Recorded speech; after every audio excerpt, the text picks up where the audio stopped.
Hello everybody and welcome to my channel. My name is Penapple and today I'm doing part 2 of my Neighbor Totoro speed build.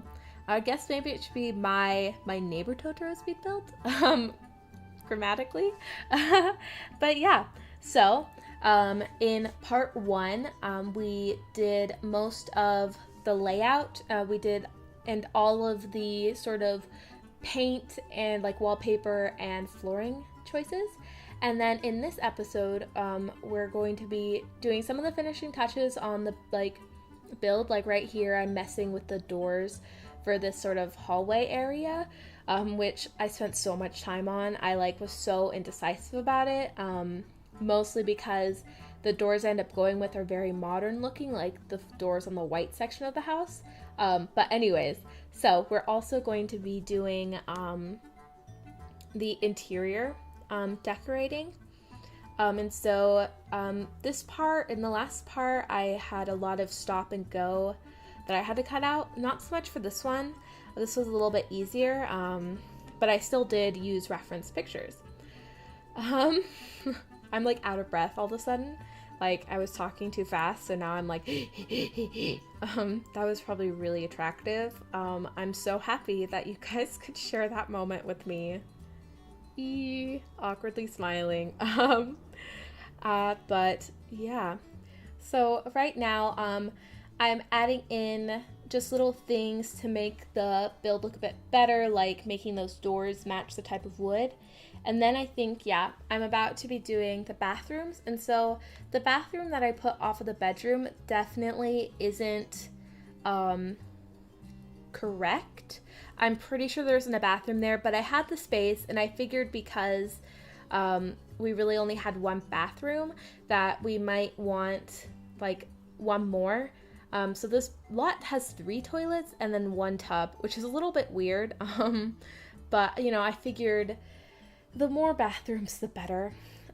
If you're using this for role playing, you're gonna have 3 to 4 Sims, maybe more if you have a Sim role playing as Totoro. If you do that, please show me. I'd be really interested to see how you guys do that. But yeah, so I'm adding in all of the furniture for the kitchen. The kitchen was kind of hard for me because there's definitely some iconic sort of stuff in here. Oh, and I know why it was hard. The kitchen is split level. And so for me to have done that, I would have had to have had stairs going up to the door for the entrance of the kitchen and then going back down into the kitchen, which definitely would not have been the correct thing. It wouldn't have, that's not how it looked in the film. So instead I just kind of forwent, is that a thing? I just, went without it, tried to do without that. There's also a little furnace area in the kitchen. And so I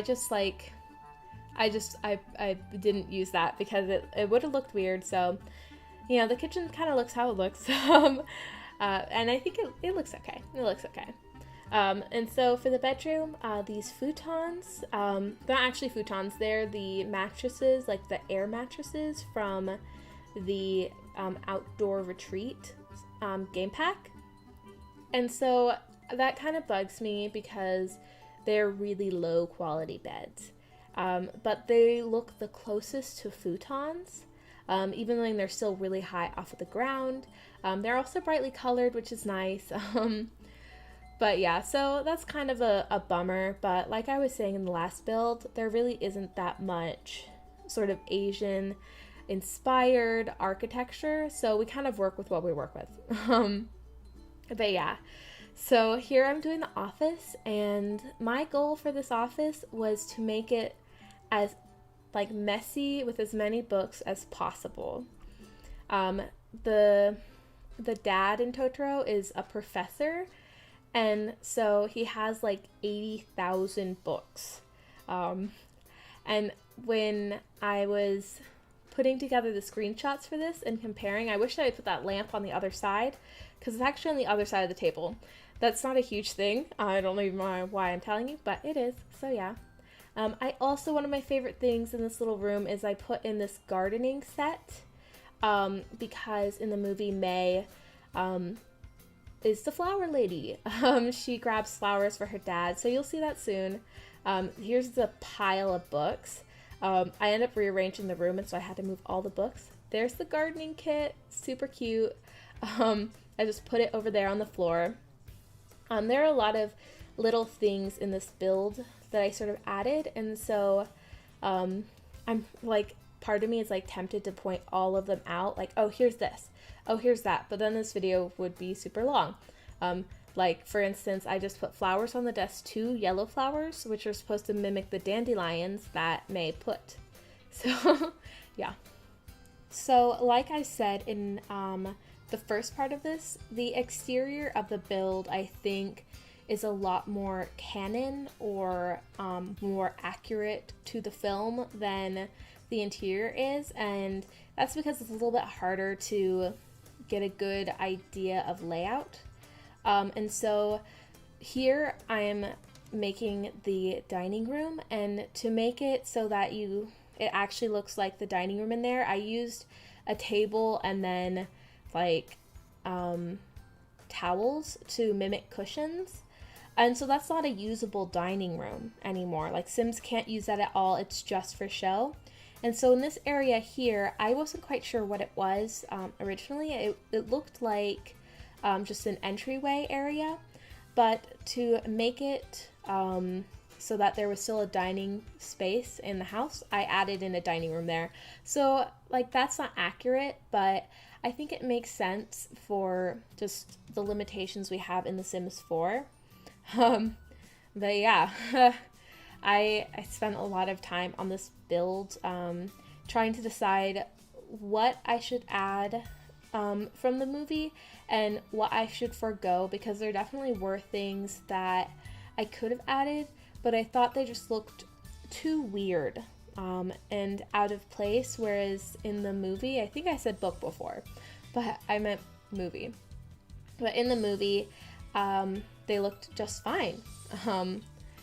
So yeah, there's also this like giant room that's right off of the both dining rooms actually. And in the film, it's blank. It's like there's nothing in it. I don't know what it's for. If you guys know what that room is for, please tell me. The only time that I saw it used was after Mei and Satsuki had a fight. And they were like both like mentally and physically exhausted from hearing the news about their mother and whatnot. Satsuki was just like laying down in that room, and then Mei was in the dining room. And I like to call that scene the wasted scene, because they're both just like face down, like sprawled out on the floor. But yeah, if I can, I haven't found a picture of that so far online, but if I do, I'll put that in, and sorry if I can't. But yeah, here I am rearranging the bookshelves because I thought this looked a bit better, mimicked the bookshelves that he had in there. But yeah, doing this build gave me a really good excuse to watch Totoro again. I had actually watched it relatively recently, but it was actually just on in the background when I had a really bad migraine. And I was watching it on my laptop, and so I just found, I just streamed a version from online, and it was actually the newer version. So if you don't know, there's 2 versions of Totoro that are dubbed in English. And so one is from before Disney bought Studio Ghibli, so the rights to film all Studio Ghibli films in America. Or not to film, but to show them. They sort of claimed the copyright on them in America.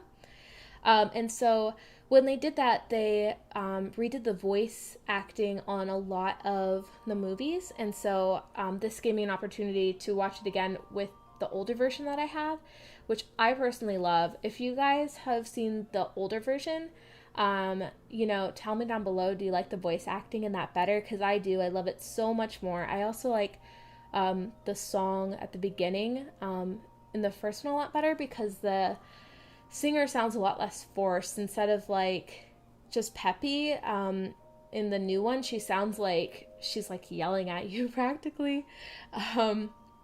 But yeah, that's also could be just because that's the version I grew up with, the first one. But yeah, if you guys can tell a difference or prefer the first one or the second one, please tell me. I'd love to hear what all of you guys think. But yeah, here I'm working on the well, and this was one of the harder parts. I ended up just kind of going with that sort of barrel shape in a fountain. There wasn't anything really quite like it in The Sims, so I kind of had to make it. And at least in my game, from certain angles, some of the like barrel sections that are like fountains kind of disappear, and so that's kind of annoying. But you know, we work with what we have. Like I've said, probably 80 times, 20, 2,000, a million. Yeah, that sounds the most accurate. Oh, I just dropped my pencil. But yeah, I tried to make this place look really not run down, maybe more like rugged or overgrown. That's the word. Just because when they bought this house, it looked like nobody had lived in it for like 10 years. And so towards the end, it started shaping up a bit, but it still, you know, it looked kind of rough. And that's the vibe that I definitely wanted to go with. And that was a little bit hard because the ground is so flat in The Sims 4, and so it can be kind of hard to make it look rough, just because I wanted to put like that grass everywhere, but then that would have looked kind of weird. So, you know, I just went with this, and I really liked how it turned out. What do you guys think? Do you guys think this looks like it does in the movie? If you think so, please tell me. I will be very flattered. But yeah, so we are about to be getting into the screenshots in about a minute. And so for a couple of them, I edited them. So I edited in actual scenes from the movie into them. So I hope you guys like them. I only did it for a few just because it was hard to find all of like matching images to make that easy to edit in the characters. But yeah, I forgot to say this at the beginning, like I do in every single speed build. But if you want to download this house, it's up on the gallery. My origin ID is penappleYT. If you have any more Ghibli-inspired builds that you'd like me to do, please tell me. I'd love to hear what you guys think. And so yeah, thanks for watching. If you did like this video, feel free to leave me a like, a comment, or subscribe. That would really be great. And I will see you guys next time. Bye!